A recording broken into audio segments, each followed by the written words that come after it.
Hello viewers, welcome to my channel fit physio platform. आज हम बात करेंगे लो बैक स्टिफनेस यानी कि कमर के निचले हिस्से में होने वाली जकड़न के बारे में।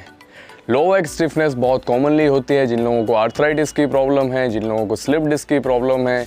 भारी वज़न यदि आप ज़मीन से अचानक उठा लेते हैं तो भी आपके लोअर बैक मसल्स पे जो है स्ट्रेन आ सकता है, आपके लिगामेंट्स पे स्ट्रेन आ सकता है, जिसके कारण भी कॉमनली हमारी जो स्पाइन है वो लॉक हो जाती है, हमारे मसल्स टाइट हो जाते हैं और हमें लो बैक में स्टिफनेस महसूस होती है। इसके अलावा यदि आप बहुत ज़्यादा देर तक एक ही जगह पर बैठे रहते हैं तो भी हमारे जो मसल्स हैं वो टाइट होना चालू हो जाते हैं। कॉमनली जो लो बैक स्टिफनेस है वो मस्कुलर इम्बैलेंस के केस में भी देखी जाती है, स्पेशली जो हमारा एंटीरियर पेल्विक टिल्ट होता है जिसमें आगे की तरफ आपकी जो पेल्विस है वो रोटेट हो जाती है, तो आपके जो लोअर बैक मसल्स हैं वो टाइट हो जाते हैं, स्पाइन स्टिफ महसूस होती है। इन सारी कंडीशंस में एक डिस्कम्फर्ट आपको महसूस होगा, आपको मूवमेंट करने में प्रॉब्लम आएगी, स्पेशली जब आप नीचे की तरफ झुकते हैं या फिर आप दूसरी एक्टिविटीज़ करते हैं तो पेन रह सकता है, आपको डिस्कम्फर्ट रह सकता है, मूवमेंट प्रॉपर नहीं होती। तो इन सारी प्रॉब्लम्स का सॉल्यूशन बहुत ही सिंपल है। कुछ सिंपल से एक्सरसाइजेज आप इस जो एपिसोड में मैं आपको बताने वाला हूँ उनको यदि करते हैं तो डेफिनेटली आपकी जो स्पाइन है वो खुल जाएगी, आपके जो मसल्स टाइट हैं वो रिलैक्स हो जाएंगे और आप कंफर्टेबल आपके लो बैक में महसूस करेंगे। तो चलिए शुरू करते हैं और देखते हैं कौन से एक्सरसाइजेज हमें इस कंडीशन के लिए करनी है। इस एक्सरसाइज के लिए आप इस पोजीशन में आ जाएं। अब सांस छोड़ते हुए ऊपर की ओर जाएं और सांस लेते हुए इस तरीके से अपनी बैक को राउंड करें। फिर से आप अपनी स्पाइन को आर्च करेंगे और राउंड करेंगे।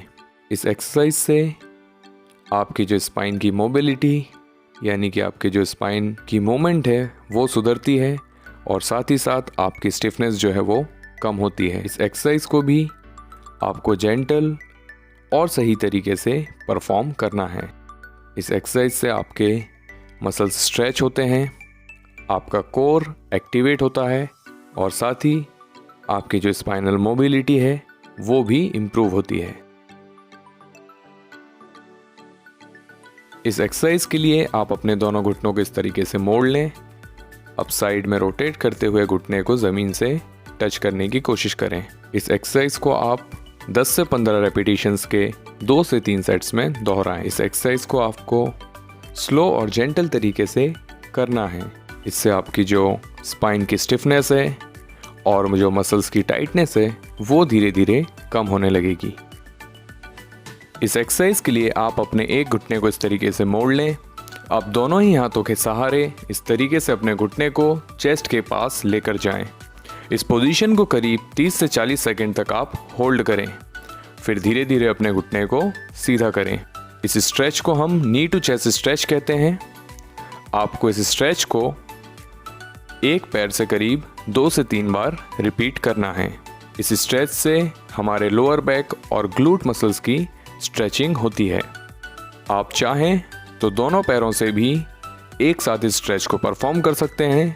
इसे हम double knee to chest stretch कहते हैं। इस पोजीशन को भी करीब 30 से 40 सेकंड आप होल्ड करें और 2 से 3 बार इसे दोहराएं।